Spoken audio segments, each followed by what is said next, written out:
Hilton brings you new ways to stay, with experiences that let you capture the glory days. Introducing the Graduate Hotels. Each inspired by local college towns, these stays are always original and never boring. Get in touch with traditions all across the country and enjoy a stay that's a class above the rest. Book at Graduate Hotels with Hilton Honors Points at Hilton.com. It's a win-win. Hilton, for the stay. Llévate más de lo que esperas todos los días con el nuevo McValue en McDonald's. Ahora puedes comprar uno y sumarle otro por $1. Así que cuando tu equipo favorito enfrente a sus rivales, enfrenta tus antojos con $5 Meal Deals. Y si estás corriendo para alcanzar el desayuno, corre al app para llevarte ofertas antes del cutoff. Tú decides, y con McValue, tu decisión siempre rinde más. Precios y participación pueden variar. BOGO $1 válido para un producto de igual o menor valor. Debe estar registrado en Rewards para ofertas en el app.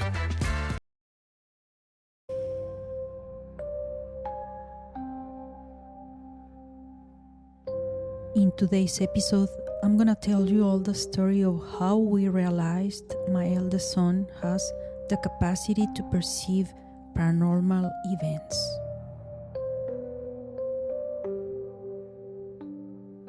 Hi there, welcome to another episode of the Chronicles of the Unexplained podcast. Today, I'm gonna tell you one of the many stories that have happened to my eldest son.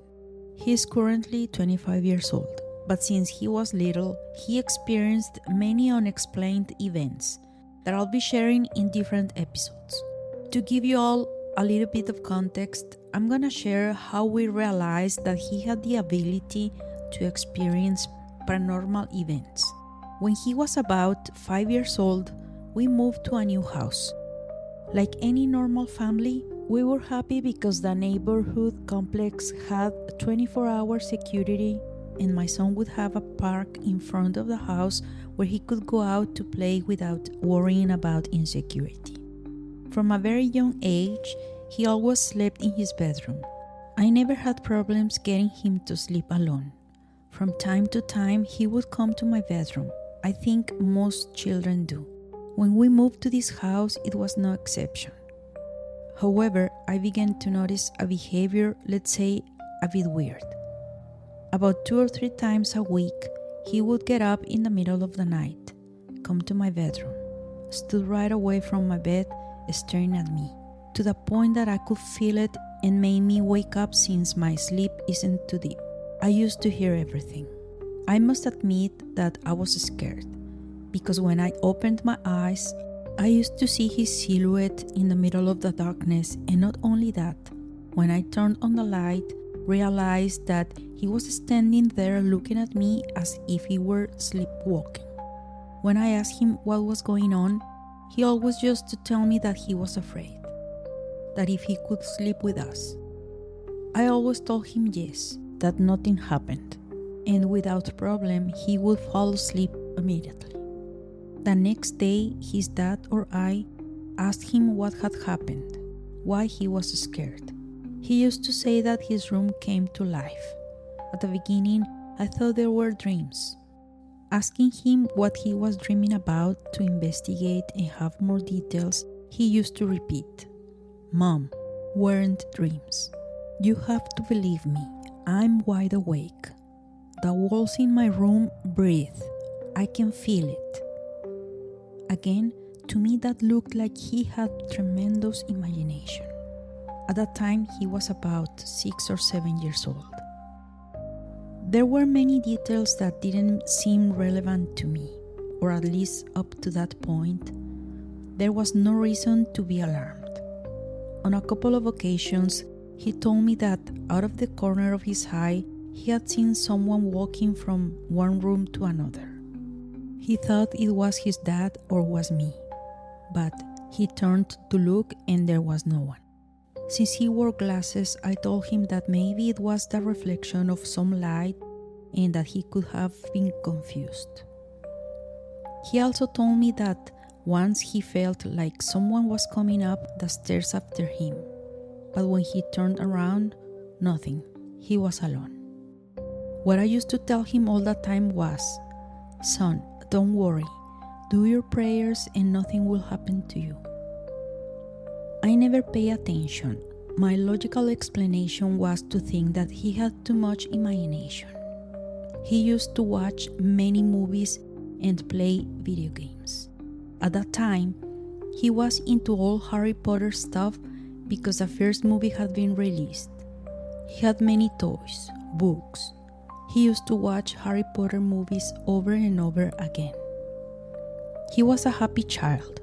He played, went to school, brought me good grades. He was like any child at his age. A few years go by with the same behavior of coming to sleep with us, which never bothered me, on the contrary. When Danny, my second child, was born, Fernie was 8 years old, and between working in the office and postpartum depression, paid less attention to my poor son. Until one day, when Fernie was about 11 years old, I was convinced that he really had that ability to perceive paranormal phenomena. The day of the strange event was around 8 p.m. It was about to get dark. The father of my children and I had had a fight. Here I want to emphasize that during that time, I'm going through a lot of problems in my marriage. I was in the TV room when my son arrives and tells me, "Mom, I have to tell you something." The first thing I imagined was that he had had a problem with a neighbor, or he had fought with a friend, because just a while ago he had returned from playing in the park. When I asked him what was going on, he tells me, "Mom, I think I saw your grandma." And I noticed he was very serious. His face looked confused. I felt something weird and immediately my maternal grandma came to my mind. I don't know why. She died long before he was born. My reaction, I must confess that I was a little scared, but I tried not to pay attention and change the conversation. Was when my son reacted quite upset because he saw that I didn't believe him. And he told me, "Mom," in a very firm tone, "Come, I need you to listen to me." And he took me to the kitchen. He tells me that he was coming down the stairs. He was going to the kitchen because he wanted to fix himself something to eat. He says that when he came down, he clearly heard a noise, like someone had put a glass mug on the table. He felt something, a presence. He continued walking. He passed through the living room and then through the dining room. It's when he realized there was no one in the ground floor. When he goes to enter the kitchen is when he sees the reflection of my grandma in the fridge door. He says that she was sitting on one of the chairs in the dining room, turning towards the kitchen. He hurries up to help himself to get a cereal since he was very scared.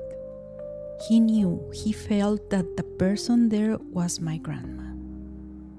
Then he left the kitchen almost running and didn't want to turn around.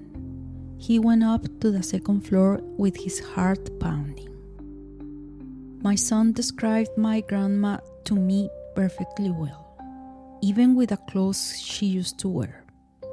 In the family, we don't keep photos of her. The few we had were lost over the years. My son never knew how my grandma looked like. And as I said, she died long before he was born. There was no way for him to know. That night, I couldn't sleep.